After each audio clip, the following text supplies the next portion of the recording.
Hola, ¿qué tal? Buenas noches. Gracias por acompañarnos. Bienvenidos. Esto es Zona Franca y vamos a hablar de geopolítica. El fin de semana pasado, Luis Ignacio Lula da Silva fue capaz de desarrollar el famoso teflón, suficiente luego de años de escándalos por Odebrecht, y asumió la presidencia de Brasil. No solo le ganó a Jair Bolsonaro, quien todavía sigue protestando por su derrota, sino una gran parte de la derecha latinoamericana que anhelaba el triunfo bolsonarista.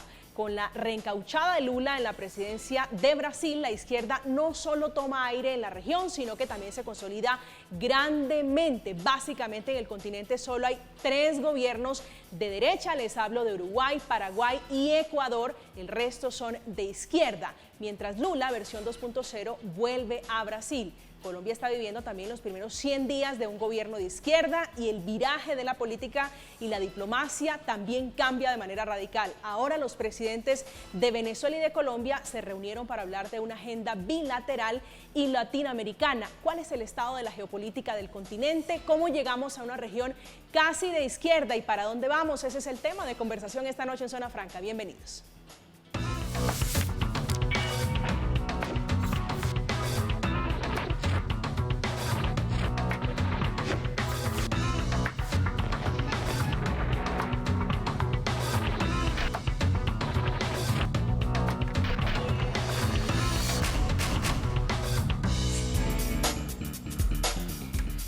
Han sido horas intensas hablando de política en Colombia y también de los vecinos, hablando de ellos en un voto finish. Esta semana arrancamos con un nuevo presidente en el país más poderoso y extenso de América Latina. Les hablo de Luis Ignacio Lula da Silva, que terminó ganando la presidencia con apenas un 50.9% sobre su contendor, que es Jair Bolsonaro, el presidente en ejercicio, quien no se ha mostrado muy conforme por los resultados y ha motivado manifestaciones que en algunos casos han acabado con estas imágenes.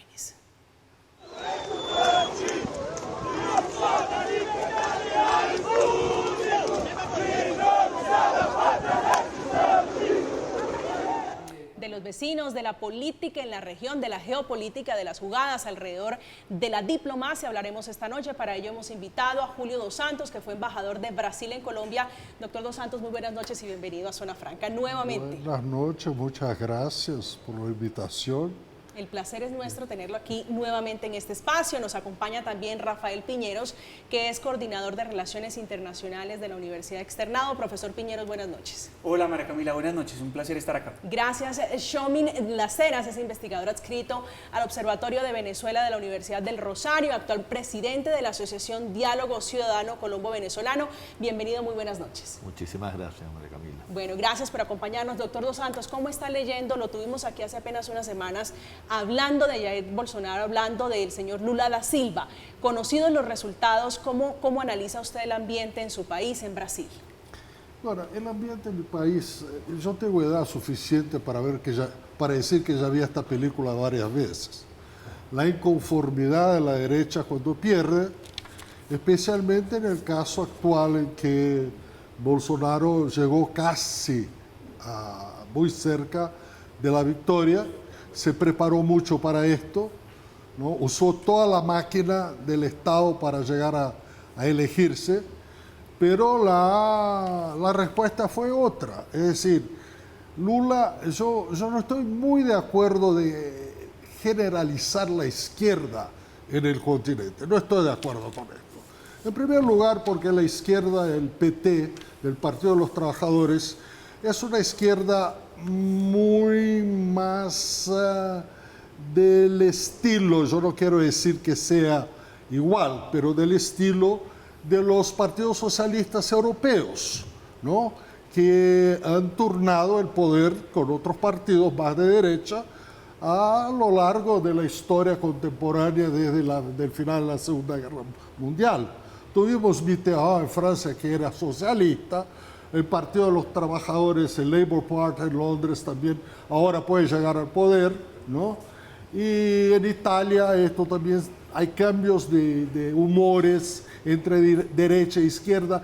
La izquierda brasileña, la izquierda del Partido de los Trabajadores, es una izquierda muy inteligente, ¿no? Y otra cosa que hay que pensar es que Lula fue presidente 2 veces. No es una novedad, es decir, la propaganda de 4 años de Bolsonaro en el sentido que sería el comunismo. Por el amor de Dios. Fueron 8 años con Lula, que salió con más de 80% de aprobación y cuando los empresarios estaban muy felices. Así que no generalicemos. Brasil, la izquierda de Lula, del Partido de los Trabajadores, con otras izquierdas que pueden haber en la región. Profesor Piñeros.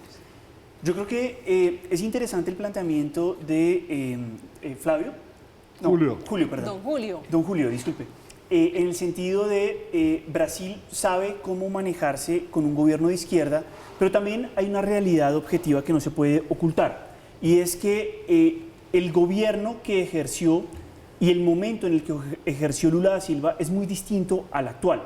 Y si bien Lula tiene un respaldo importante a nivel del Parlamento, también es cierto que su victoria fue significativamente estrecha, fue la más estrecha en la historia reciente de Brasil, y no sé hasta qué punto la influencia de los liberales y de los grupos de centro derecha sea o pueda trascender más allá de una simple elección. Pensamos que con la salida de un líder autoritario se acaba el autoritarismo. A veces asumimos que por deponer a través de un proceso democrático a un líder que se autodenominaba mesiánico y el Trump de América Latina, se van a solucionar los problemas, y eso no es tan así. Creo que una cosa es pensar con el deseo y otra cosa es con la realidad. Y la realidad es que a nivel interno en los países sigue habiendo un proceso de contestación importante. Contestación de las políticas, contestación de la ideología, contestación que lleva a un sentido pragmático que en ocasiones, creo, el gobierno de Lula va a recibir críticas de la izquierda como también las va a recibir de la derecha. Entonces veo un escenario complejo de adaptación y de superación de un gobierno, no sé si nefasto, pero sí muy fuertemente criticado, tanto a nivel interno como a nivel externo. ¿Qué escenario ve usted, doctor Las Heras? Bueno, yo siguiendo un poco el razonamiento que nos hizo el embajador, creo que la izquierda en América Latina es una izquierda muy heterogénea, es una izquierda muy diferente. Sí, tenemos una izquierda en Venezuela que es pues muy militarista, sí, el poder en Venezuela está sostenido pues por los militares en gran medida. Tenemos en Bolivia una izquierda que tiene una raíz indigenista importante. Tenemos la izquierda del Partido de los Trabajadores, que es una izquierda, como le explicó él, pues, de bastante socialdemócrata y que tiene sus orígenes además en todo el movimiento sindical que una vez el propio Lula lideró. Y así a lo largo de todo el continente hay izquierdas que son de diferentes orígenes, de diferente tipo. Entonces no creo que tampoco se pueda hablar, digamos, de una sola izquierda, y creo que son procesos que van a ser muy interesantes ver cómo se desarrollan en cada uno de los países. Hablando de las izquierdas, hace apenas unos años, no muchos, en la época de Chávez, del señor Evo Morales y del mismo Correa, se hablaba de una sola izquierda. La diferencia entre todas estas, en la de ese momento y la de ahora, radica fundamentalmente ¿en qué? Porque vienen siendo corrientes similares. No, pues yo creo que incluso en aquel momento, a comienzos del siglo, donde hubo también una ola de gobiernos de izquierda en América Latina, también creo que hubo diferencias importantes. Así, el proceso, por ejemplo, en Brasil se cumplían todos los extremos democráticos, así hubo división de poderes, hubo elecciones limpias, hubo reelección. Cuando Dilma Rousseff tuvo que abandonar el poder, lo abandonó, digamos, más allá de que lo considera injusto. El caso es totalmente diferente al de Venezuela. Si Venezuela es una izquierda que se ha entronizado en el poder, que ha impedido el ejercicio democrático, que ha impedido la división de poderes. Así que yo creo que también entonces era diferente. Quizá como era una novedad que en América Latina hubiera gobiernos de izquierda, digamos, en tantos países, había una cierta solidaridad, y de hecho hubo entre Lula y Chávez, pues hubo una amistad, hubo un comercio importante, pero sí había diferencias a cómo esa izquierda actuaba al interior de los países. Y creo que hay un elemento central que hay que destacar de lo que dice Tchomin, y es la diplomacia en América Latina sigue teniendo un peso muy importante, el presidencialismo, es decir, la figura mediática o mesiánica o la capacidad de intermediación que tenga. Y eso puede ser un problema, porque así como facilitó en algunos casos ponerse de acuerdo, la creación de UNASUR, por ejemplo, al mismo tiempo significó su debilitamiento.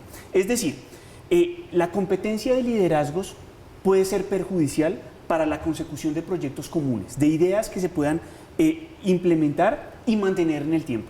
Porque ese creo que fue uno de los errores que cometieron los gobiernos de centro-izquierda, que con la ola o con la marea rosa, como se denominó en ese momento, tuvieron dificultades después de asegurar que, entre otros, el proceso de integración de UNASUR siguiera existiendo, por ejemplo, de no poder resolver las crisis internas, no solo en Brasil con Dilma Rousseff en el año 2015, sino también en Venezuela y en algunos otros países donde la situación interna empezó a cambiar y eso condicionó lo que se pudiera o no acordar a nivel regional. Doctor Julio, ¿usted cómo lo ve? ¿Usted cree que esos procesos lugar, de consolidación de entiendo. izquierda van a tardarse? ¿Perdón? Los procesos de consolidación, proyectos de consolidación de izquierda, me refiero a los políticos, van a tardarse. Digo, ¿esa falta de unanimismo alrededor de la izquierda va a retardar algunos procesos? No, son cosas distintas. En primer lugar, yo no pienso en liderazgo de alguien en las izquierdas de América Latina. ¿No? La diplomacia presidencial es una realidad en cualquier parte del mundo. Hoy día los tipos se hablan por teléfono, ¿no? Putin y Biden y los demás se hablan. Lo que yo quiero decir que hay un liderazgo natural de Lula en términos de la diplomacia presidencial, no en Latinoamérica solamente, en Europa, ¿no? En los países árabes. Lula es un hombre que pasó 8 años codeándose con los líderes mundiales. Él estuvo en el Parlamento Europeo, él estuvo en Naciones Unidas, no en la Asamblea General. Yo personalmente lo vi en Naciones Unidas en una sala con Blair, con Merkel, con Chirac, hablando sobre el hambre, que debería ser un componente a ser discutido en Naciones Unidas, como el clima. Él dio esta similitud de asuntos a ser tratados, ¿no? Entonces realmente no hay una disputa de liderazgos. Y en el hecho de que existen corrientes de izquierda distintas en nuestra región sudamericana, ya no hablo latinoamericano, ¿no? Ya en nuestra región tenemos ahí a Petro, recién lo eligieron, Boris, que aún no tiene siquiera una... Es muy joven y quería preguntarle hacia allá porque fíjense que aquí en Colombia, doctor Dos Santos, se ha hablado del liderazgo del presidente Gustavo Petro como líder de la izquierda en Latinoamérica. ¿Se le puede atravesar el presidente Lula en ese proyecto si lo existía, si en realidad existía ese proyecto de liderazgo en Latinoamérica? Yo no entiendo quién inventó que Petro sería el líder de izquierda en América Latina. Yo no veo eso. Yo no veo que siquiera se pueda imaginar una cosa como esta, que sea Petro, que sea Lula, que sea Boris, que sea Fernández, que sea. Nadie está disputando el liderazgo de izquierda. Las izquierdas como las derechas tienen que armonizarse, ¿no? Y en la diplomacia sirve para incluso ayudar a la armonización de los que piensan igual. Y el liderazgo un poco es de Brasil por el peso que Brasil tiene, por el peso económico, poblacional que tiene en el continente, ¿no? Entonces, evidentemente, el presidente de Brasil pues ejerce un liderazgo que se lo da al país que está presidiendo, ¿no? Eso es algo un poco que sucede de manera natural, lo que puede verse acrecentado por las dotes personales que pueda tener luego quien está ejerciendo el liderazgo. Pero Brasil en sí es un coloso, digamos, a nivel latinoamericano. ¿Pero usted sí cree que puede haber un líder de la izquierda en Latinoamérica? Creo que puede haber algunos personajes que tengan más influencia y creo que el hecho de que sea el presidente de Brasil, que es un país pues grande, poderoso, creo que efectivamente le ayuda a eso. Y lo otro que apuntaba el embajador, indudablemente también, es un presidente que ya ejerció el poder, que tiene un dominio del escenario internacional, que tiene unas relaciones importantes, pues también creo que eso confluye grandemente en eso, ¿no? Sí, yo pienso que todo esto está muy bien, pero no hay una disputa de liderazgo. ¿Me explico? La armonía es importante entre los que piensan igual, sea de derecha o de izquierda, porque se arma un patatús. Pero eso es pensar un poquito, digo, con la ingenuidad, se lo digo con todo el cariño, los políticos de por sí son mezquinos. Y son hombres políticos. El protagonismo hace parte de la política. Por supuesto. ¿No es así? Dentro del mismo país puede ser, pero yo no veo a nivel internacional que políticos de un país disputen con políticos de otro país pensando igual. Lo que yo insisto y pienso lo siguiente, se formó un eje, yo llamo el eje transversal. El eje transversal es Brasilia, Buenos Aires, Brasilia, Bogotá. Este es el eje transversal en Sudamérica, con un epicentro ahora en Brasilia, no porque Brasil es más importante, porque es más grande, más rico, más poderoso, más eso, más aquello, porque Lula es el personaje. Fuera otro yo no diría lo mismo, pero Lula, con la experiencia que tiene, con el pasado que tiene, con las relaciones internacionales, cómo se impuso. Yo no estoy hablando de UNASUR, estoy hablando de BRICS, estoy hablando de todo esto. Es decir, es un liderazgo, digamos, no digo un liderazgo, una proeminencia en Brasilia. Natural, dice usted, por su trayectoria. Pues exacto. El embajador destaca un elemento central y es la armonía. Pero lograr la armonía no es un proceso natural, sino que requiere juntar, unir y dialogar sobre intereses políticos. Y los intereses políticos de cada uno pueden converger en algunos temas como el medio ambiente, en algunos temas como la transición energética, en algunos temas que no se han solucionado, como por ejemplo la relación entre Mercosur y la Comunidad Andina de Naciones, o como algunos otros que aún dividen a la región. Estoy de acuerdo con usted, señor embajador, en que Brasil tiene una figura de global player, trabaja de manera armónica en distintos foros como el BRICS, pero hace falta la R porque Rusia ahorita pues no sé si se pueda armonizar también en este momento. IPSA, que es otro foro importante de Brasil, puede tener un renombre y hace parte tal vez de un principio fundamental de la política exterior brasileña, que es el universalismo. Ahora, de ahí a que las condiciones económicas o a que las condiciones sociales se lo permitan, yo no creo que sea de esa forma. Considero que va a tener más dificultades a nivel interno. Venimos de un presidente que decía que los dos aliados más importantes que iba a desarrollar Brasil iban a ser los Estados Unidos e Israel. Es decir, la política exterior de Bolsonaro fue excesivamente reduccionista. Y sí, no existe. Coincido en que con el Partido de los Trabajadores usualmente se abre, se dinamiza hacia el Medio Oriente, hacia Asia, hacia África, que se dejó de lado durante los últimos 4 años. Pero pensar que porque lo hizo bien la primera vez lo puede hacer igual o mejor en esta ocasión, lo dudo mucho. El cambio radical, digo, de Bolsonaro a Lula da Silva es un cambio, un paso enorme, son pasos abismales. ¿Qué tanto puede cambiarle la vida a la gente en general, no solamente en Brasil, sino en Latinoamérica? Ahí es donde yo creo que hay más dificultades. Insisto, puede ser positivo, es necesario que haya más armonía entre los países, pero eso no necesariamente se logra de la noche a la mañana. Vemos, por ejemplo, que el otro año va a haber elecciones en Argentina. Es cierto, Chile, Colombia y Brasil estrenan un ciclo político, pero el otro año puede haber un cambio importante en Argentina. Y yo creo que usted dio con el punto. ¿Cómo hacer para traducir de una manera rápida y eficiente lo que deciden los países a nivel regional para que impacte la vida de los ciudadanos? Ahí hay un desafío importante, ahora, hacerlo más rápido. El contexto en el que van a gobernar ahorita en los próximos años va a ser totalmente diferente al de hace 20 años. Es que se lo preguntaba, porque era una economía bollante. En aquel momento era el boom de las materias primas, etcétera, y eso favoreció mucho. Bueno, Venezuela era el amigo, el vecino rico. Por eso, y en general, todos los países de América Latina vivieron un momento de cierto boom económico. Los años que vienen van a ser diferentes, van a ser, por lo menos en los próximos años, van a ser de recesión, por lo que se está diciendo, y creo que eso genera un escenario completamente diferente donde los gobiernos van a tener que tomar medidas duras, impopulares seguramente en algunos casos, y eso nos da una gran diferencia con el panorama que teníamos hace 20 años. ¿Cuáles podrían ser las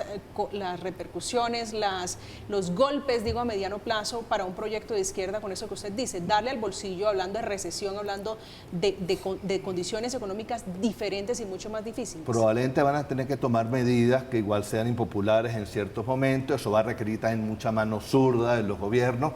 Los puede ayudar, porque hacer gobiernos, digamos, de cierta regambre popular, pues pueden lograr igual tomar ciertas medidas y lograr que eso no genere una reacción igual tan mala como podría generar ante un gobierno de derecha. Mira, por ejemplo, pero va a ser un panorama totalmente diferente y vamos a ver qué tan hábiles son estos gobiernos en sortear estas dificultades. Doctor Julio. No, evidentemente que hoy no es lo que pasó hace 20 años, pero desde hace 20 años para acá, la evolución de los países también, ¿no? No es solamente, era mejor hace 20 años, no, hubo cosas muy buenas también en estos 20 años, incluso en mi país salió de gobiernos del Partido dos Trabajadores con Dilma Rousseff y una crisis tremenda que pensábamos que íbamos a ser absolutamente destruidos por todo esto, y la transición hasta llegar a Bolsonaro fue una transición tranquila, con números muy positivos en la economía y todo esto, y que se entregó a Bolsonaro, un Brasil que estaba tranquilo, con todo lo que había pasado después de la deposición de Dilma. Entonces yo pienso que hay una continuidad en nuestros países, para adelante, nunca para atrás. En Colombia, resultados buenísimos también durante muchos años. Yo pienso que comparar con hace 20 años no es una buena cosa, pero la experiencia, que es único caso, es de Lula, que regresa después de 20 años, sirve para algo, sirve incluso para dar la garantía al empresario que el país no se va a comunizar, como decía Bolsonaro y dice Bolsonaro hasta ahora. Esto es importantísimo. El dólar hoy en Brasil, desde hace 3 días cayó, la bolsa subió, porque la gente lo conoce. Y estaba una incertidumbre, una cosa, la gente nerviosa. Los movimientos de la calle son convocados. ¿Son espontáneos o vienen acompañados de políticos detrás? No, lo que pasa es lo siguiente. Mire, yo no tengo ninguna intención de que piense que yo soy lulista o bolsonarista, nada de esto. Trata de hacer un análisis de acuerdo con 2 cosas. Primero, que es mi país. Segundo, porque como yo viví mucho, viví de todo. 64, el golpe militar, yo era un joven que estaba ingresando en la universidad y me acuerdo muy bien lo que pasó. Entonces, todo eso, esta vivencia me ayuda a dar estas opiniones. Hoy día existe una cosa que nunca existió antes, que son las redes sociales, ¿no? Y Bolsonaro creó lo que llamamos nosotros un gabinete do ódio, es decir, la oficina del odio, ¿no? Y esto, la Suprema Corte de Brasil trató, incluso ahora al final de la campaña electoral, de neutralizar la oficina del odio, porque los mensajes eran permanentes, y ahora el mismo grupo está convocando a la misma gente vestida de verde y amarillo a ir a las puertas de los cuarteles generales, de los regimientos, de las unidades militares, para pedir una intervención militar. ¿Qué es lo que es esto? Es el juego de los golpes militares de los años 60, que los militares intervenían en la política y decían, no es un golpe militar, es una acción cívico-militar. Cívico porque los civiles nos pidieron para hacer estas cosas. Así fue en Brasil, en Argentina, en Uruguay, en Chile, en todas partes. Los militares nunca dijeron que dieron un golpe. Los militares decían, es una acción cívico-militar porque la sociedad me lo pide. ¿Y qué es lo que está pasando en Brasil ahora?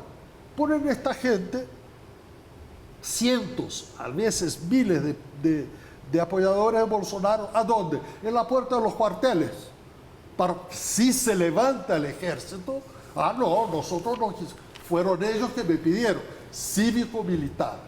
Este es un intento de quien ya vivió esto antes. Lo que pasa, hay 2 cosas. Primero, que yo no creo en absoluto que los militares vayan a apoyar una cosa de esta. Y la otra cosa mala es que la mayoría del pueblo brasileño es muy joven y no se acuerda de lo que pasó antes. Entonces muchos de estos que están ahí pidiendo para que los militares intervengan, no vivieron el pasado y no lo saben, son muy jóvenes. Pero ahí está. Este es el guille. Ellos quieren un movimiento cívico. Y a la explicación histórica que hace el embajador, creo que también hay ciertos paralelismos entre lo que está pasando en Brasil ahorita con lo que pasó en Estados Unidos, ¿no? Donde se fue preparando la opinión pública también de que iba a haber un fraude, ¿no? De que las elecciones no iban a ser limpias, y luego se empieza a sacar a gente a la calle para que expresen este sentimiento que se había venido sembrando. Entonces hay una mezcla aquí también pasó, aunque finalmente no hubo fraude, digo, o por lo menos eso no se ha comprobado, pero aquí desde la campaña del ahora presidente Gustavo Petro también se advirtió fraude en su momento. Sí, pero creo que en el caso de Brasil eso provino del propio gobierno y era algo preparado igualito, que en eso creo que hay un guión bastante parecido y salvando las diferencias que hay entre ambos países, pero creo que hay un guión bastante parecido desde el poder ir generando las condiciones para que se genere, digamos, esta situación bastante o muy artificial de descontento, ¿no? De transición. Muchas gracias, también. porque yo iba a decir esto y usted ya se lo dijo. Bolsonaro no podía pedir la invasión del Congreso, pero la invasión de las calles frente a las unidades militares es algo muy, muy semejante. Sí, hacia allá va, profesor Piñero, la transición en Brasil, ¿usted cómo la lee? Bueno, en efecto hay que recuperar la confianza en las instituciones porque, como lo dice Tchomín y lo dice el señor embajador, pues se perdió, se erosionó porque las críticas provenían del gobierno. Bolsonaro decía que no se podía auditar el sistema que viene funcionando bien hace 20 años y ha sido reconocido a nivel mundial. Bolsonaro atacaba a los miembros del Consejo Electoral. Pero eso tarda un tiempo, porque cuando miramos el pasado, en el año 2012 se veía a Lula como una persona que emergía del sindicalismo y que emergía con mucha fuerza. Hoy, para el 50% o un poco menos de la población, es un presidente corrupto y es un presidente ladrón. Y cambiar eso no se cambia de la noche a la mañana. Insisto en que, en efecto, creo que es una elección positiva para el sistema, para la democracia. Él tiene que demostrar que los errores cometidos por su partido, que se le indilgan muchos casos de corrupción, fueron superados y pueden ser superados para que no quede estela de duda de que este gobierno va a ser distinto en términos de los errores que cometió, porque los aciertos los conocemos. Brasil va a jugar o va a querer jugar un papel amplio, diverso, en Naciones Unidas, en América del Sur, en África, en distintos foros en los cuales va a tener una entrada segura. Brasil es importante en los asuntos internacionales, pero también hay que recuperar la confianza a nivel interno para que también se solucione un elemento que tal vez no se veía anteriormente, y era la violencia política. Diferencia sí, pero no violencia. Hoy creo que hay un escenario más crispado al interior de Brasil del que había hace algunos años atrás. ¿Usted ve alguna similitud entre el presidente Gustavo Petro y el electo presidente de Brasil, Luis Ignacio Lula da Silva? Yo creo que Petro entra hoy con más fuerza, con más legitimidad, al menos en las primeras de cambio, y vamos a ver cuáles son las primeras disposiciones a partir del 1 de enero, cuando se posesione de Luis Ignacio Lula da Silva. Obviamente, como sucede tradicionalmente, la elección de sus ministros, el ministro de Hacienda, quien va a ser el encargado de Exteriores y demás, generará un poco más o un poco menos de confianza. Pero creo que sin duda alguna será una senda distinta, pragmática, negociadora con el legislativo, y que sin duda alguna va a querer sintonizar con sus aliados despreciados por Bolsonaro, como el caso argentino, por ejemplo, durante mucho tiempo, y al mismo tiempo con otros de la región que pueden contribuir a encontrar políticas o enfoques comunes para los diversos temas que hay hoy en la región y que son importantes. Esa palabra me gusta, sintonizar. ¿Con quién lo ve sintonizando en el caso, por ejemplo, de Venezuela? ¿Usted lo ve viable? No, bueno, la gran similitud que hay entre ambos presidentes es que provienen ambos de movimientos de izquierda democrática. Yo creo que esa es la gran similitud. Luego cada uno tiene sus diferencias, orígenes diferentes, etcétera. Esa es lo que los identifica y que le identifica a gran parte de la izquierda o de la nueva izquierda en América Latina es eso. Hay algunas excepciones como Nicaragua, como el caso de Venezuela, ¿no? Esas son las excepciones que hay en América Latina en este tema de la izquierda. Haciendo esa diferencia de la izquierda democrática y la que no en el caso venezolano, ¿usted ve alguna aproximación entre Brasil y Venezuela? Yo no creo que haya una aproximación. Yo creo que más bien tanto Colombia, ya lo hemos visto con Petro, como en el caso de Lula, creo que va a ser así. Más bien van a tratar de influir para lograr una transición democrática en Venezuela. No creo que la situación en este sentido sea igual a la de hace 20 años, cuando sí hubo quizá un acercamiento mayor en aquel momento entre Lula y Chávez. Creo que ahorita ya Chávez no está Maduro, y ha habido un retroceso en lo político, en lo democrático y también en lo económico muy grande en Venezuela. Creo que más bien son presidentes que van a tratar de ayudar en la medida de lo posible a que haya una transición democrática. Hay otra Ex cosa embajador, señor, con relación a Venezuela y los demás países, no solo de izquierda como de derecha también. Apareció un personaje sacado no se sabe de dónde, de nombre Guaidó. Juan Guaidó, el presidente Claro, interino. que impusieron o declararon que era el verdadero presidente de Venezuela, ¿no? Y algunos países más de derecha aceptaron esto y hicieron la tontería más grande del mundo. Rompieron relaciones diplomáticas con Venezuela de Maduro. Esto es un error garrafal de la extrema derecha que no tiene... mira, déjeme dar un ejemplo. Señor. De abril de 1946, en la Universidad de Fulton, en el Missouri, en un discurso de Churchill, cuando fue declarada la Guerra Fría, hasta 92, cuando se desmenuzó la Unión Soviética, en ningún momento Washington y Moscú rompieron relaciones diplomáticas. Y de repente hay dos países, Colombia y Brasil, que rompen relaciones diplomáticas con Venezuela. En Venezuela, y como yo repito, viví mucho, mi vida diplomática tiene 46 años en actividad. Había una doctrina llamada la doctrina Betancourt. Por la doctrina Betancourt, Venezuela rompía relaciones diplomáticas con países donde la democracia había sido golpeada por regímenes militares, pero jamás dejó de tener un consulado en estos países o permitir que estos países tuvieran un consulado en Caracas. Y estos consulados eran fornidos de lo que había mejor de profesionales diplomáticos en cada país, porque en realidad eran políticos. Pero romper relaciones diplomáticas como hicieron Colombia y Brasil de Bolsonaro, y Colombia, sin ningún contacto con Venezuela, con Maduro, esto es una estupidez. ¿Y qué se está arreglando ahora? Porque Petro se fue a conversar con Maduro. Por el amor de Dios, tiene que. Y Lula va a conversar con Maduro.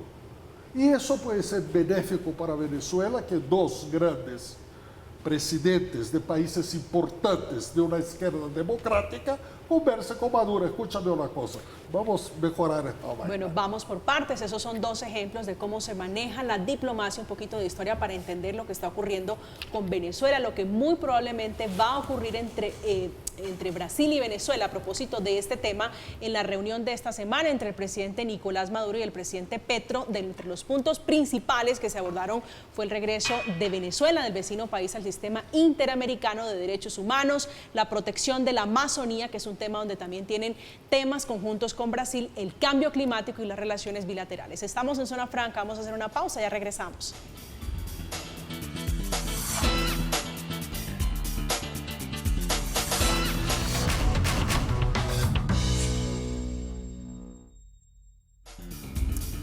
Estamos de regreso, estamos en Zona Franca, hoy hablando de geopolítica, hablando de diplomacia un poquito. Señor Las Heras, como antes de irnos a la pausa, usted mencionaba sobre el papel que podría desarrollar Colombia en esa transición hacia una política libre, hacia un país completamente distinto. ¿Cómo sería eso? ¿Cómo se lo imaginan? ¿Cuál sería efectivamente el papel, el trabajo de Colombia? Bueno, ahorita hubo el reciente encuentro entre los presidentes Petro y Maduro en Caracas. Creo que ese encuentro, a mi juicio, logró, por parte del gobierno de Maduro, ellos querían sacarse esa foto, porque es la foto que demuestra que el régimen de Maduro no está aislado en el mundo como lo ha estado de alguna manera hasta ahorita. Entonces ellos querían, a costa de lo que sea, tener esa foto, porque es la manera de demostrarle al mundo: somos un gobierno respetable, somos un gobierno reconocido, y creo que eso el gobierno de Maduro lo logró con este encuentro. El objetivo para Colombia de este encuentro creo que era un tanto diferente, además de reactivar toda la zona de frontera y reactivar el comercio para un país como Colombia, que tiene una economía pues muy, que en este momento hasta ahora ha estado pues muy bollante y tiene gran capacidad, digamos, exportadora hacia Venezuela. Creo que el objetivo principal de Petro era ese. Pero también creo que Petro tiene un objetivo, y es ayudar a que las cosas vayan cambiando en Venezuela. Y en este sentido le propuso a Venezuela regresar a la Comunidad Andina de Naciones y le propuso a Venezuela regresar al sistema interamericano de derechos humanos. ¿Qué pretende con esto Petro, a mi juicio? Bueno, creo que es darle reconocimiento internacional al gobierno de Maduro, pero no es un pase gratis. Bueno, eso tiene que ser a cambio de que el gobierno de Maduro también dé pasos concretos hacia una democratización en Venezuela. Y creo que eso es un poco lo que pasó hace dos días en Caracas. Dieron una rueda de prensa a los presidentes. Fueron un poco cautos en esa... Pero fíjese que van, claro, así es la política, así es la diplomacia, van por caminos completamente diferentes, persiguiendo intenciones completamente diferentes. ¿Qué tan probable, qué tan viable es esa transición que muchos países, digo, Colombia, la Colombia de Gustavo Petro, la Colombia del presidente Iván Duque, también pedían lo mismo? Sí, bueno, es difícil, no tenemos la bola de cristal y es difícil decir cómo van a hacer las cosas, pero sí creo que hay una intención en esa dirección. No es un camino fácil, así creo que el tema de regresar al sistema interamericano de derechos humanos para Venezuela, para el gobierno de Venezuela, no es un tema fácil porque tiene un prontuario de violación de los derechos humanos muy grande, y regresar al sistema pues podría ser muy peligroso para ellos, ¿no? Él dio a entender ahí como que sí, pero bueno, eso fue lo que dijo tras la reunión, una reunión en la que salieron un tanto distantes, no fueron muy entusiastas en lo que dijeron ambos presidentes, pero dijeron algo en ese sentido. Hay que ver ahorita cómo evolucionan las cosas y si efectivamente Venezuela puede regresar a la Comunidad Andina de Naciones, que tampoco puede regresar de manera gratuita. Ahí tiene que recibir el beneplácito de los demás socios de la Comunidad Andina, y ahí pueden ponerle también condiciones. Así, si es un país que no va a hacer elecciones competitivas, que va a seguir metiendo presos políticos a los candidatos, etcétera, pues creo que para la Comunidad Andina también se le hace muy difícil hacer efectiva esta invitación a regresar. Pero creo que se está dando un paso en este sentido, y esto puede cambiar un poco el panorama hacia un panorama que hasta hace muy poco estaba muy quieto y que no permitía visualizar ningún cambio. Profesor Piñeros. Hombre, concuerdo con Chomín en el sentido de es interesante. Considero que el presidente Petro está tomando riesgos atractivos porque los países vecinos tienen que dialogar, pero también lo dejó claro cuando fue a Cúcuta a mencionar, hay dificultades. Hay unas mafias enquistadas que se generaron en los últimos años, incluidos funcionarios de ambos lados de la frontera, que son difíciles de desmontar. Entonces, ahí hay una dificultad. Y creo que sin duda alguna ese trade-off, ese intercambio del cual ahorita hablaba Chomín, pasa por garantías para la oposición de cara a las elecciones del 2024. Ese va a ser el elemento de fuego, porque si bien no hay un elemento en procesos democráticos que nos permita hilar una adecuada coordinación de los hechos, uno puede pensar, aquí el que está arriesgando es Colombia. sin duda alguna, arriesga su relación bilateral con Venezuela, pero también con Estados Unidos. Estados Unidos le recordó las violaciones de derechos humanos de Venezuela. Por eso mismo, porque acá se genera un elemento. Todos queremos que haya mejor diálogo, por supuesto que sí. Todos queremos que cambie la situación interna en Venezuela, que Venezuela vuelva a ser un país boyante. Pero ojo, porque a nivel interno de los países hay unas críticas muy fuertes, a veces inculcadas por una derecha férrea, que no permitía y que bloqueó de una u otra forma la situación de Venezuela e hizo que fuera el gran tema de la región en la última década, si se quiere, y eso es difícil de desmontar. Y ahí es donde creo que cada uno puede tener dificultades importantes. Mire que el presidente Petro arriesga, pero arriesga mucho menos Gabriel Boric. Gabriel Boric no está tan dispuesto a llevar esa vocería de es necesario. De hecho, las declaraciones de Boric hace poco más de un mes eran, ojo, porque en la izquierda también tenemos que ser autocríticos de nosotros mismos, porque hay gobiernos de izquierda que violan los derechos humanos y ante eso no nos podemos quedar callados. Entonces, dése cuenta que cada uno trata de arriesgar en la medida de sus posibilidades. Hoy el presidente Petro tiene un reconocimiento importante, creo que sigue teniendo un caudal político significativo, pero eso puede cambiar en la medida en que no se produzcan cambios donde se necesitan dar en este momento, que es en Venezuela. Ex embajador, ¿usted cómo lo ve? Yo veo que Petro ha demostrado un pragmatismo que la gente no sabía que podía tener, pues, ¿no? Recibe emisarios de Biden, incluso el director de la CIA y la generala del Comando Sur y el secretario de Estado. Petro se está revelando, a mi juicio, un gobernante pragmático con huellas ya de estadista. Porque lidiar como está lidiando con Estados Unidos y Venezuela al mismo tiempo y con los colombianos internamente, ¿no? Él ha incluso logrado un consenso casi en el Congreso. ¿Quién es la oposición de Petro en el Congreso? Es el Centro Democrático y el Cambio Radical de vez en cuando. Sí. ¿No? Y él logró juntar todos los demás partidos y está aprobando su reforma tributaria. Sí, bueno, eso es un poquito de política interna. Digo, todo lo que criticaba antes, hoy lo hace él, pero antes se llamaba mermelada. Porque es realista. Hoy se llama completamente diferente. Porque es realista. Sí, eso es pragmatismo político. Es un pragmatismo realista. No, nadie es pragmático por política. El propio pellejo que él tiene que Empeñar.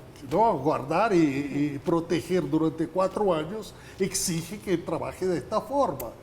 Y para el bien del país, yo no creo que un gobernante, sea de derecha, de izquierda o de centro, yo puedo no estar de acuerdo con él, pero yo no puedo imaginar que lo que haga sea para perjudicar el país. Esto no existe, ¿no? Ese pragmatismo político del que usted habla hablando de las relaciones internacionales, esa fotografía, es decir, tiene un peso popular. El presidente Gustavo Petro ha caído un par de puntos en las últimas encuestas. ¿Qué tanto le puede pesar, entendiendo que hoy el tema Venezuela, la migración y todo lo que trae como consecuencia en Colombia pesa mucho? Mira, yo no quiero discutir política interna colombiana, ¿tá? Como dicen allá en el Cono Sur, yo argentino, ¿no? Entonces, yo pienso que él está haciendo muy bien, muy bien.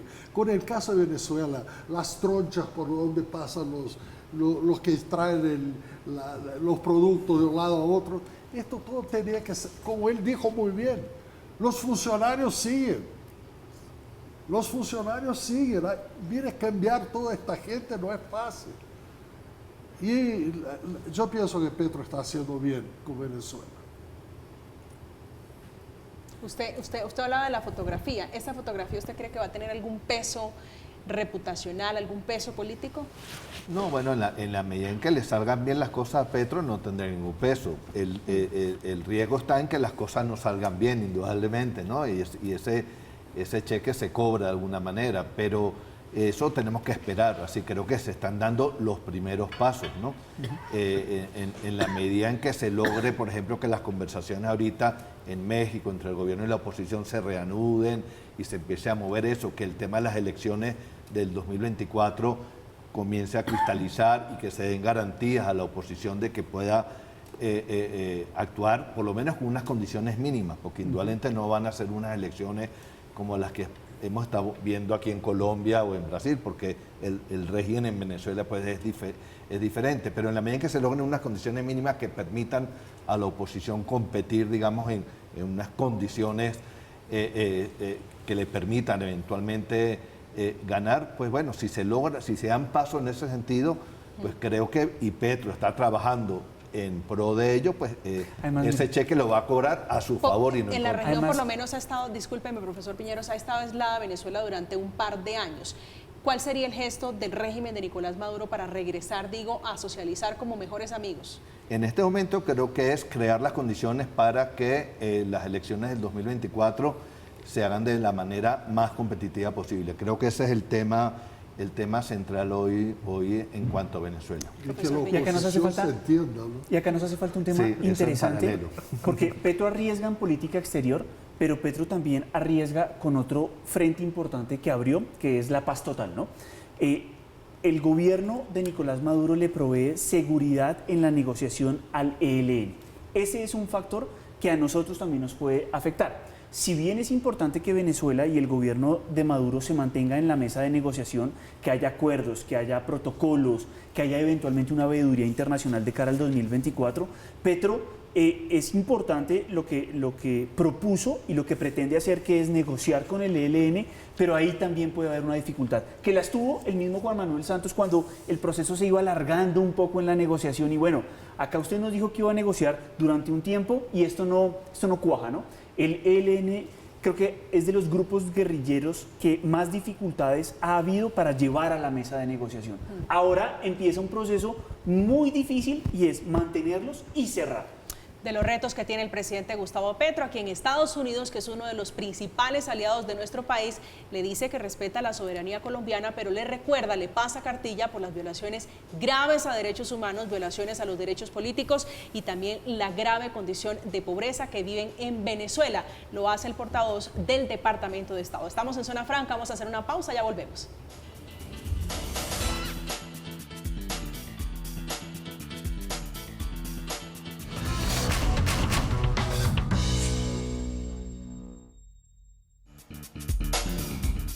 Estamos de regreso, estamos hablando de política, hablando de los vecinos, de Venezuela, de Brasil, hablando de geopolítica. Profesor Piñero, ya su reflexión final sobre este tema. Bien, en América del Sur hay cambios importantes que reflejan esperanzas profundas y significativas en distintos temas, en el ámbito político, en el ámbito económico, pero también en soluciones que le permitan a los ciudadanos mejorar su percepción de lo que pasa a nivel interno.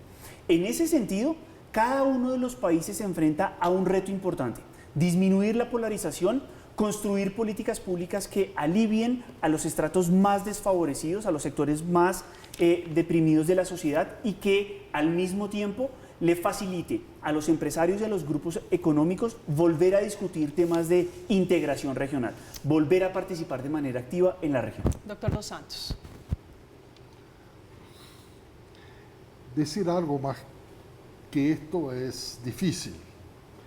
Y yo insisto que la gente que dice que pintaron Sudamérica de rojo no sabe lo que está diciendo, a excepción de dos países que saben. En realidad, lo que sigue pasando, especialmente en Sudamérica, yo no digo Latinoamérica, es una voluntad, unas ganas de rearreglar las relaciones entre los países. Esto estuvo muy mal hasta ahora, ¿no? Desde hace 20 años estábamos ahí hablando de UNASUR, de Mercosur, de eso, de la Comunidad Andina, todo esto. Estos son ejemplos que sirven para la diplomacia multilateral de Sudamérica, que es importante. Y este rojo que tiene varias tonalidades ahora, del rojo vivo, en Venezuela al color más rosa del mundo en Brasil ahora, ¿no? Con Boric, que tiene que tener una constitución, él está hablando sin un respaldo constitucional. Pero Chile es un país sumamente importante. La experiencia de Chile, los cambios en Chile, la propuesta ahora de Boric en el sentido de que terminen con las empresas de salud, ¿no? Que fueron fundadas en la época de Pinochet por la capitalización individual de cada trabajador, que fue un desastre y uno de los motivos de los levantes en Chile. Esto todo tiene que ser, tenemos que esperar todos los demás países lo que va a pasar en Chile. Para nosotros es muy importante. Es lo único que quiero dejar bien subrayado. Esperemos lo que va a pasar en Chile. Hay que darle tiempo a Chile, profesor Las Heras. Bueno, yo creo que en el siglo XXI hemos asistido a la normalización de la izquierda en el poder, así tanto en la primera ola como en esta segunda ola que estamos viendo ahorita. Estamos viendo que gobiernos de izquierda llegan, lo hacen bien, lo hacen mal, lo hacen más o menos, pierden las elecciones, son reelectos otros, ¿verdad? Y no pasa nada como lo veíamos con normalidad en Europa, donde también había olas, donde en algunos momentos había preeminencia a los sectores conservadores, en otros de los liberales, en otros de los socialdemócratas. Y eso es lo que estamos viendo de alguna manera en América Latina, con la excepción de algunos casos, como es el caso de Venezuela o es el caso de Nicaragua, donde la deriva, digamos, autoritaria de la izquierda ha sido pues evidente. Es el profesor Xomen Las Heras, investigador adscrito al Observatorio de Venezuela de la Universidad del Rosario. Muchísimas gracias por acompañarnos esta noche. Muchas gracias. Ex embajador Dos Santos, un gusto como siempre tenerlo en esta mesa. Gracias, el gusto es Gracias todo por mío. aceptar la invitación, profesor Piñero, es un placer siempre. María Camila, muchas gracias por la invitación y buen fin de semana. Gracias igual para ustedes. Llegamos al final hoy en Zona Franca en este capítulo hablando de las izquierdas. Por aquí decían izquierdas con distintas tonalidades, algunos en los gloriosos, otros como Gabriel Boric pasando penurias en los posibles dolorosos. Llegamos al final, como siempre ustedes, gracias por acompañarnos, que tengan un feliz fin de semana, que descansen.